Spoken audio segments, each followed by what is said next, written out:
आपल्या न्यायासाठी व हक्कासाठी लढणारा एकमेव news channel top Solapur. News चॅनलला लाईक करा, शेअर करा, सबस्क्राईब करा।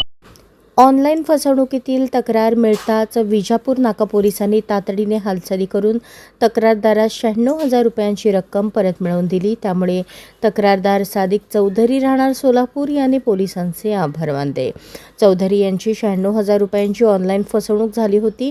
याबाबत त्यांनी विजापूर नाका पोलीस ठाण्यात तक्रार दाखल केली। त्यानंतर पोलिसांनी तातडीने कारवाई करत NCCRP सायबर पोर्टलच्या माध्यमातून संबंधित रक्कम होल्ड केली। त्यामुळे ही संपूर्ण रक्कम चौधरी यांना परत मिळाली। याबद्दल चौधरी यांनी पोलीस ठाण्यात जाऊन वरिष्ठ पोलीस निरीक्षक दादासाहेब गायकवाड, पोलीस निरीक्षक सुशांत वरळे, पोलीस कॉन्स्टेबल उदय साळुंके, हवालदार संतोष चव्हाण यांचे आभार मानले।